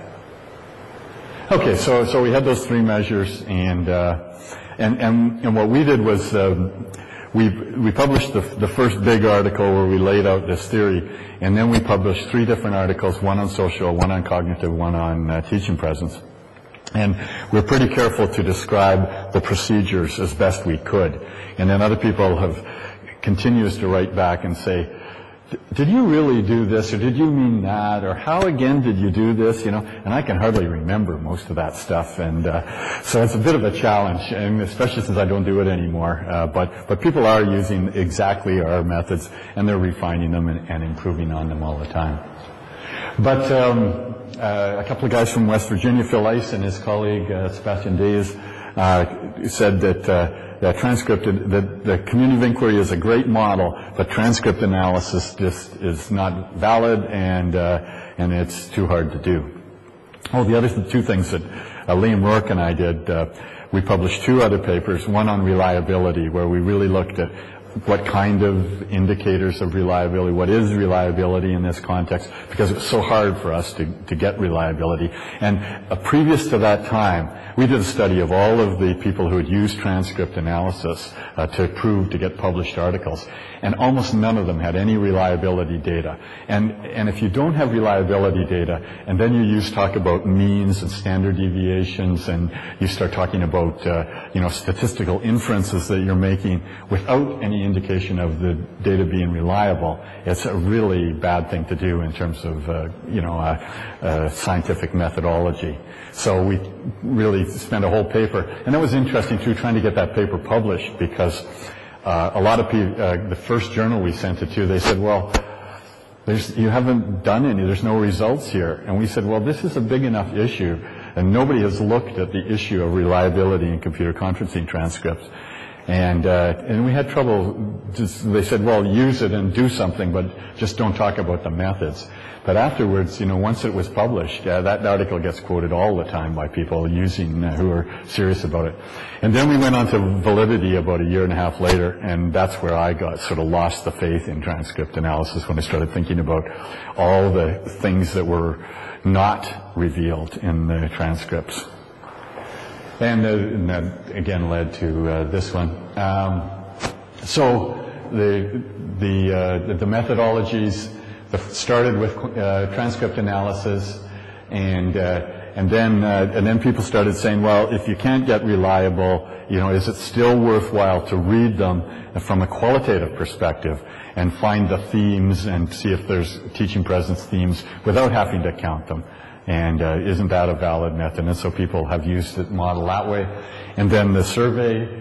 And then just recently, a grad student and I have published a couple of papers where we tried to see if those indicators that we originally developed could be applied to Second Life interactions. And with some interesting results maybe, but that's not something I've been pursuing too actively. So these guys got together, mostly in the States. And they found who's the leading expert on cognitive presence, on social presence, on teaching presence, and then they sat down in over a day and a half and looked at all of the indicators and turned them into questionnaire items. And then after that, they had to do factor analysis to show that those items really were loading on social presence if they were supposed to be about social presence. If the item wasn't a good indicator of social presence, then it was dropped out of the survey. And the first version, they did factor analysis principal component. And you can see the loadings there. Those are the first 13, or those are the teaching presence ones. And you can get an idea of the instructor clearly communicated important course topics. And from factor analysis, if it loads above 0.4, then you think that's an acceptable loading on that factor, meaning that it tells you something about that factor. And the way factor analysis works is you don't decide that number one is teaching presence. You just let the machine find out what is gathered together. And hopefully it gathers all of the teaching presence ones clearly in one and the social presence and the other ones. And you can see that it worked fairly well, because it's 0.8 loading, very high loading here, and only very low rating on the other two. And I think these ones, after they refined it, these are all going to be above 0.4. This one is, you see, it's loading as much on the third one, which one would probably be, well, you have to read the item, help to focus discussion on relevant issues in a way that helped me to learn. That's probably loading on cognitive presence as well. And so it's still okay, but that's the weakest item of this set. And then you see what's the coefficient of Cronbach's alpha on those items, and you keep developing a survey that way. And they did a lot of work on it. There's the social presence ones. I feel comfortable interacting. I feel that my point of view is acknowledged. And you'll probably see some loading on teacher presence as well. Yeah, because the teacher's acknowledgement is really important, so you would expect there would be some loading there. And maybe not on cognitive presence. And then the third one was 34 questions on in total. And you can see the positive ratings. You see these are loading negatively. It's just the way, it doesn't mean very much. As long as they're all the same, either positive or negative, that's fine. Okay, so that's how the instrument was developed. And then just a few of my own personal reflections is, is teaching presence as important as we thought it was then? And that's a huge debate amongst distance educators. It always has been. The autonomous learner. What is the role of, in fact, it came up at over coffee just a few minutes ago too, is can you learn without a teacher? And a lot of teachers have a very clear answer to that. You can't. But a lot of learners are actually learning, especially with the web, without teachers. And so how do we put that together in our own heads? And so this model, again, it's not a learning model. It's it's a community of inquiry, but it was designed and built on a formal education where the teaching presence was a big part of the learning. But I started to think that it was to think that all learning was just teacher directed is a little bit wrong, and a quote to reflect that thinking. And then when we started seeing community of inquiry in Web 2.0 tools, we found that especially social presence in Second Life, that's all it's about is social interactions, and you have gestures, and you can laugh, and all sorts of things that are not possible in other media. And just by the way you dress, your real presence can be vastly different. So we started adding new indicators, and then we started to getting to the point where thinking that maybe too much social presence, where everyone is just having a yuck good time, might in fact impair cognitive presence. And I think you start to see that in Second Life, especially, or just people, especially when they first come into Second Life, everyone is so wow, that they wander off, or they start flying, or they fall off a cliff, or it's really hard to get strong social cognitive presence going, at least with newcomers. And then, this is a really interesting story in my mind, because Liam Rourke and Heather Kanuka, they were both PhD students of both Randy and myself, and Liam was really a major contributor to the model, and he was the first author in 3 of the 8 papers, and he was the guy who really did the grunt work of coding and the calculations and all that other sort of stuff. And he, like then both Heather and Liam came to work at Athabasca University after I came there, and we all of us stopped doing community of inquiry kind of stuff. Randy kept doing it, and a lot of Americans picked it up, but then all of a sudden, out of the blue, Liam publishes this article that basically slams it and says it's complete junk, and I go like this, maybe it was Liam coming of age and, having to, punch out his old mentors or something like that to assert himself. But it was I think some of his criticism are quite valid. But it was really funny for me to see that coming from him and Heather, which I would never have expected beforehand. And some of the data, they looked at all they didn't look at all, and Randy was quick to point that out. They looked at a selective set of community of inquiry studies. They said that there we go again. Sorry. Why did I do this? I gotta learn. They said that they looked at 252 examples of community of inquiry use, 48 collected and analyzed data on one or more aspects, and they said that the real problem is at the center of the diagram is deep and meaningful learning, it's just that people never measured the deep and meaningful learning. And they said that, people might feel like there's lots of social presence and cognitive presence and teaching presence, but unless they really learned, then how do you know that those presences were really meaning anything? And that was their most fundamental criticism. And that's a valid criticism that, especially again when I was talking yesterday about the push in the States to have evidence-based things and to be able to really count and measure learning outcomes. And we were coming from a much more constructivist kind of tradition where it's the process that's important rather than the outcome. And so Liam really picked up on that and hammered it, saying there just isn't any validity to the whole model. There may be validity, but people haven't proved it yet at all. And then the conceptual frameworks of social present teaching presence are unconnected to empirical evidence of deep and meaningful learning, are, on the face of it, quite groundless. And so the group of researchers around the world who were quite taken aback by this challenge, especially from Liam, had to respond, and so they responded in the next issue of the Journal of Distance Education, and they had, I think, there were two major rebuttals. Randy says this is not an objective thing; it's a process model.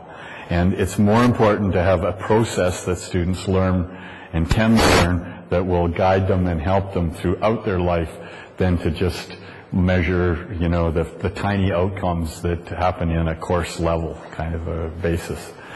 And it's a pretty thin argument in some ways, but it's a sort of a philosophical response to the drastic empirical kind of weighting. And he says it's not objectivist focus. And he also said that there was a whole bunch of studies that Liam purposely couldn't understand how he could have missed a bunch of studies that did have empirical evidence behind them or were correlated with empirical evidence.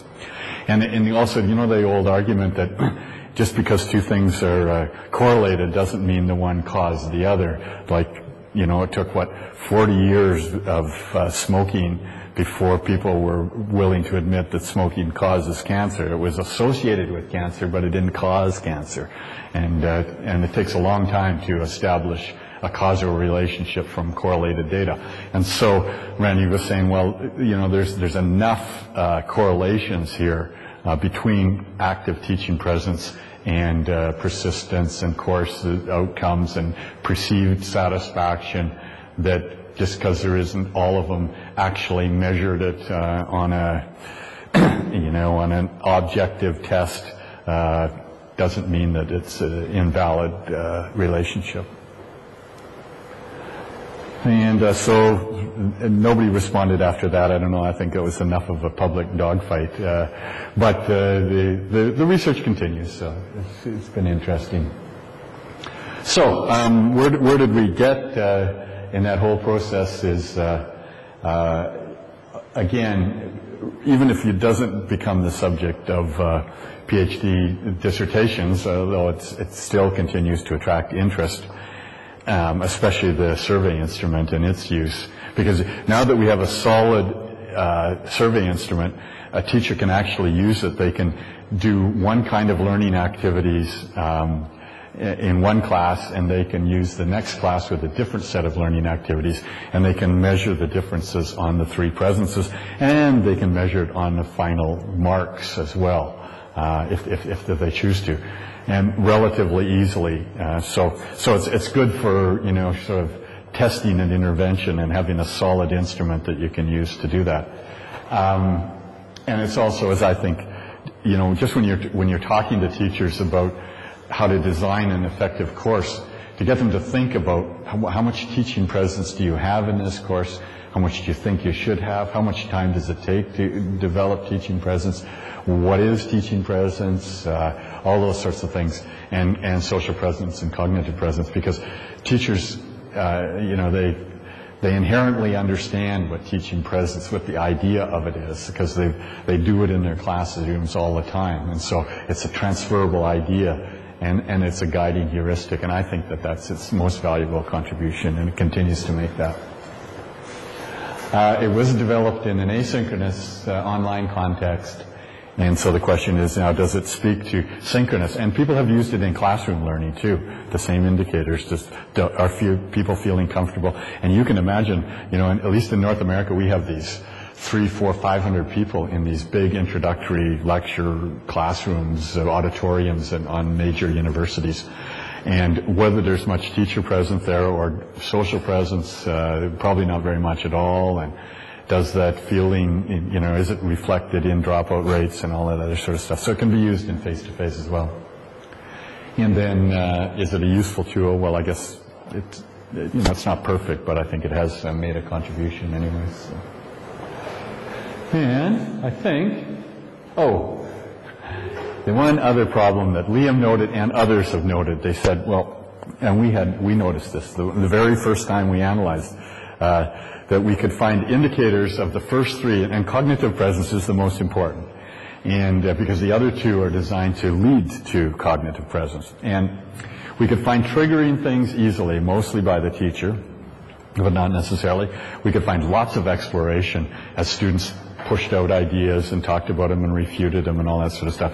We could see them integrating and pulling in ideas from textbooks and making it work. But then the resolution, the most important one, we couldn't find very many indicators that showed that they were actually applying this to something useful. And so some people said right off the bat, well, that's a pretty lousy model if it can't find the most important item of what you're searching for. And we thought about that for a long time, and then we thought, well, maybe it's a very good instrument, and it's showing one of the problems with education is that it leads to kind of lots of exploration and synthesis, but it doesn't lead to application. And that's why, you know, in American schools, they're really big on these service courses where you get out into the community and you do things and you apply things and you know, put it into action. Or you build a project. You don't just write a paper about it. You actually create something, and it's a strong connectivist ideal too. So whether it's a weakness or whether it's an ideal that teachers should strive towards became a debatable question.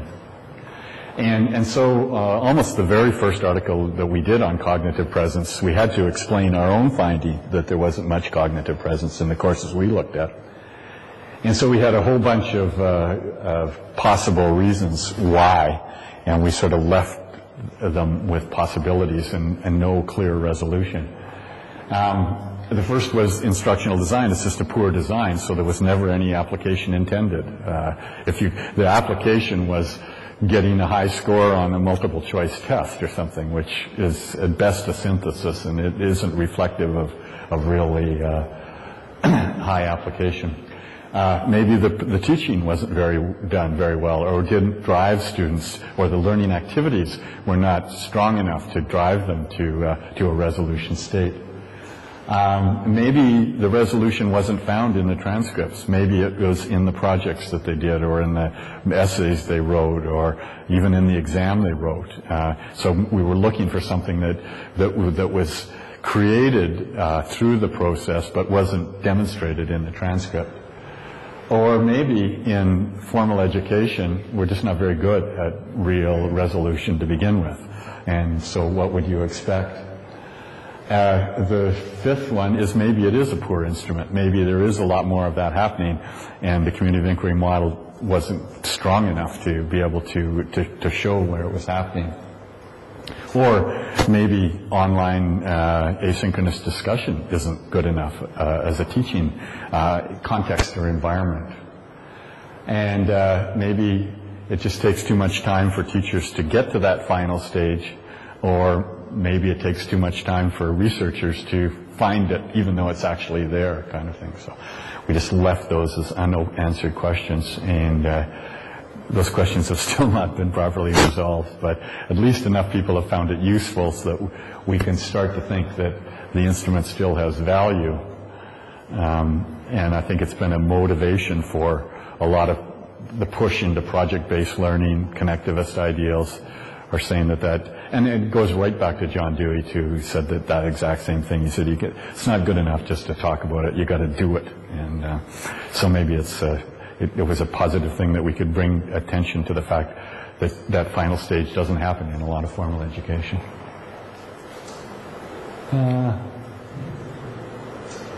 Okay. I'm going the wrong way. Oh yeah. That's the article that Ross McCurlick and I published in 2007. We got another one that's under review right now, but we looked at, I think in this one it was 8 different courses that were being taught in Second Life, and we just sort of sat at the back and did the same kind of thing we did before, looking for indicators of social presence, and looked at the traditional ones, and then by looking at the recordings over again, we would say, well, is there really more things that are really indicative of social presence here that we, of course, didn't code for in those early days because it was impossible to show it in a computer-mediated conference, but it could happen in Second Life. And there's been a few people who have followed that work and doing the same sort of things. Okay, and I think I keep getting mixed up with it. There we go. Okay. Yeah, I guess got repeated slides here. I'm getting mixed up. So that's the end. So we have 6 minutes. I hope there's a comment or a question. Has anybody used the community of inquiry model? Yeah. I've used it in my master's thesis. But I have a question about the resolution. Mm-hmm. It isn't connected anyway to lifelong learning. Because usually the courses are set to get some knowledges to apply them afterwards. After graduation, yeah. So are those results of the resolution item connected to lifelong learning? And what was the results of your research? Did you answer that question? No, I haven't. I could manage to, with my factor analysis, to conclude that the 3 presents were stable. Okay, good. I used the inquiry used in 2008 by them. Oh, okay. I translated to Portuguese. Oh, good. So that's available then. You know, I think Randy would really like it if you were to put it or send him a copy so he could put it on that Community of Inquiry present site, just the Portuguese translation. So that would be very good. And it's useful that the factor analysis worked for it too, so that's good. My 2 questions are related to that. The resolution connected to the long life learning, and the importance of the learning styles of each student, and the influence of the learning styles in the framework. Yeah, right. Well, I don't want to get into a long diatribe, but I don't like learning styles because there's 55 of them. A lot of them don't correlate with each other, although some of them, especially Kolb's and Myers-Briggs and things like that, have been shown to be reliable and stable within themselves, so they have internal consistency. But when they have trouble really predicting into the future, or what does a teacher do when they find there's 5 different learning styles or 8, or does that mean you teach 8 different ways? And how do you actually use these learning styles, even if they were valid and reliable? But there's been a number of articles that have been published saying that learning styles as such is a kind of a bad joke on education and should be abandoned as a way to. What I do like is, though, what is the approaches to learning, deep, surface, and instrumental learners, because what it works upon is the idea that sure, people have ideas they're inclined to be a surface learner, but what really changes is the context, the challenge, the activities, and teachers can control those things, and so it sort of moves it along. But in any case, getting back to your question, I mean, I'm sure there's been work where people have used probably cold. Which learning style did you use? One of them? No, I'm just thinking about the cultural thesis. Oh yeah, right. Well, probably Kolb's is the most common, and you probably would find that there are some correlations. I guess I would challenge you to think, though, if you did find a lot of learning style evidence, how would you change? What would you tell teachers to do, or how would it really, affect? Context. Yeah. Okay. True enough. But anyways, I'd want to have that thought through. But if you punch out something like, is it the truth about or learning style criticism, you'll come to a couple of really definitive articles that take all the wind out of people's sails who are into learning styles. So, but approaches to learning they have validated instruments out, and it's started in Sweden and picked up in Australia in a major way. So it's a good way to do that. I have two questions. Sure. When we talk about your inquiry, did you study the cognitive presence and teacher presence and so on in a community of experts? No. Because you find a solution. Yeah, perhaps. Because I did a small exercise in my PhD with exactly the same subject, and I found the same way you did in your work. But they sent me a forum, and I tried to pick it up what you told me, and I found the same. Like, who am I to say that this is right or wrong? Yeah. Next question. You spoke about learning objects, but you didn't talk about cognitive load theory, and so on. Why that? Yeah. You are against cognitivism? No. I'll talk about that tomorrow. But I think it's got its place. I think it's mostly, if you look at Bloom's taxonomy, I think it works very well at the lower levels. I don't think it works so well at the top. And I think learning involves all levels. And so I think it's especially important for lower level kinds of stuff. And why we didn't, I guess, we came from more of a philosophical tradition, especially Randy, where we weren't as concerned with that kind of more scientific kind of approach to things as we might have or could have. But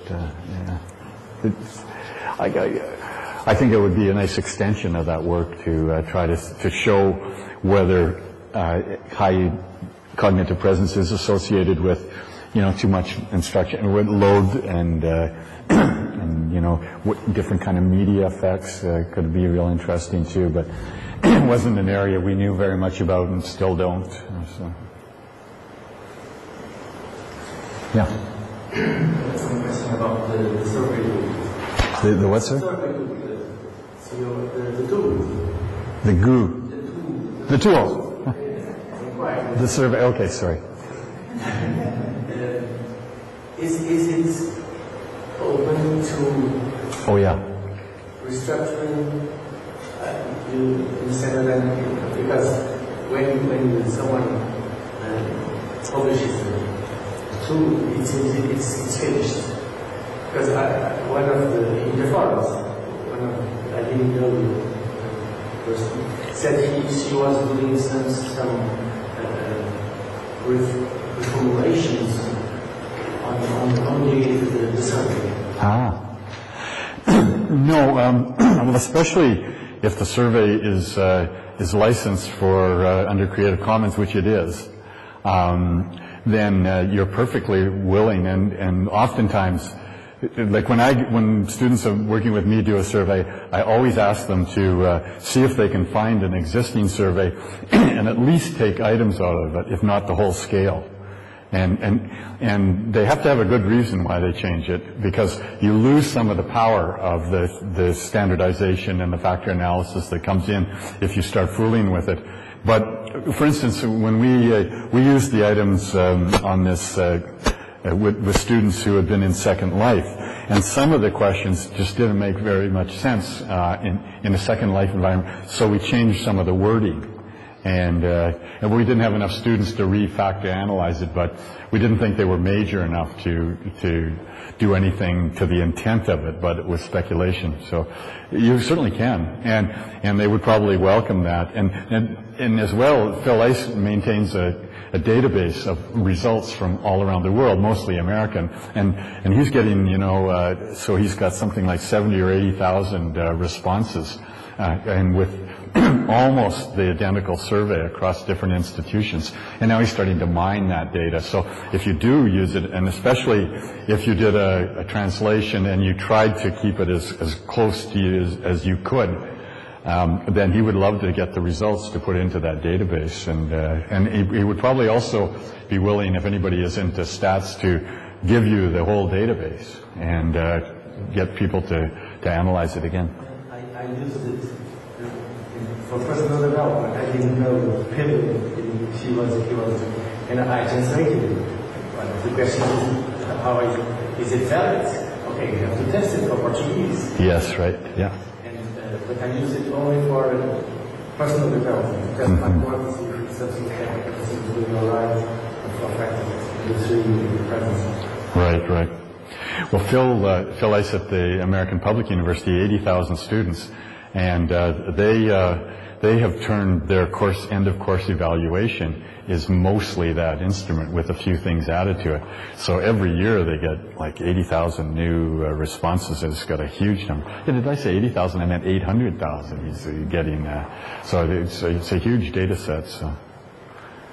And that has value just in itself as a normed instrument like that. Okay, well, 8:05. Thank you very much for your attention again. And for those who can't come at night, thank you for coming the last 3 nights.